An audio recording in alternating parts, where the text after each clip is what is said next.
Genesis chapter 1, verse 1. In the beginning, God created the heaven and the earth. And the earth was without form and void, and darkness was upon the face of the deep.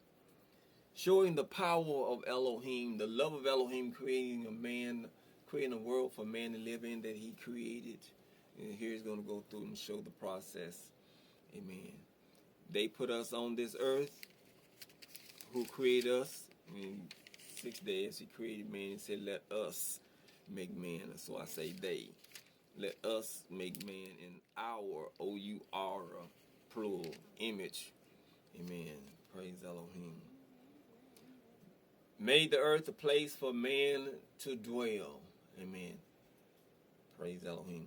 And he had appointed that man would become a part of the family of the gods, Elohim. If you don't become a part of the family of the God, the way which has been made by the Messiah now down through the years, appointed time for him to come, then you die. You either become a part of the family of the gods and showing you the part of the power of the gods, the love of the gods that put us on this earth. Yes. Amen. You don't see love, you won't have faith. You don't see love, no matter how much love they show, you won't have faith. You're going to put your faith in somebody you don't believe, don't care.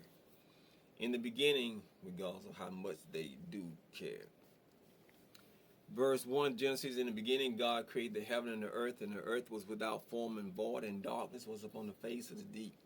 And the Spirit of God moved upon the face of the earth. Now, it's necessary to understand, as I was saying, when it says in the beginning, God created the heaven, that heaven is the heaven where Elohim dwells. He created that the first day, his throne. Amen. And the earth, he created the first day. It was without form and void. Amen. And it's necessary to understand that about the heaven, because when you come to the second day, amen, you're going to see where he created the heaven, where he put the sun, stars, and the moon. And praise Elohim.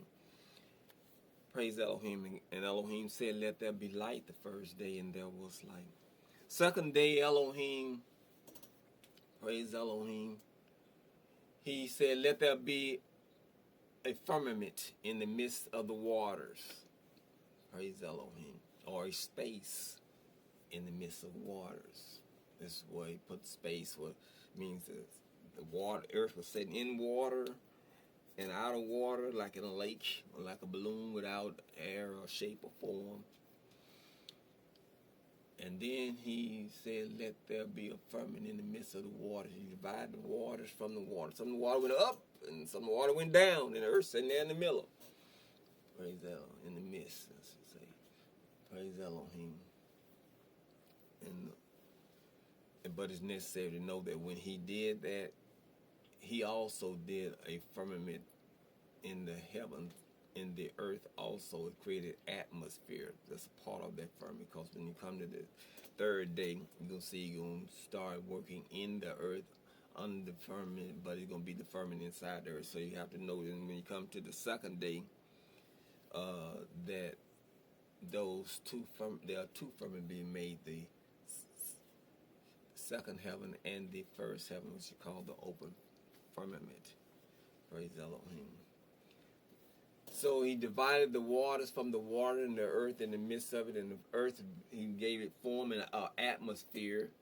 And then in the third day, praise Elohim, he divided the waters from the waters.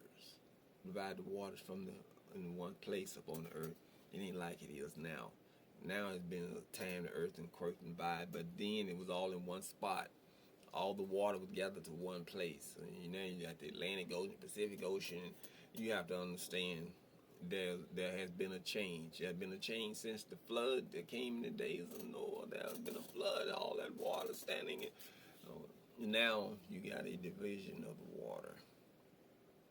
Flood waters will cut open earth and make spaces and etc. But at that time in the creation, he should let all the waters be gathered to one place under the open firmament, referring to inside.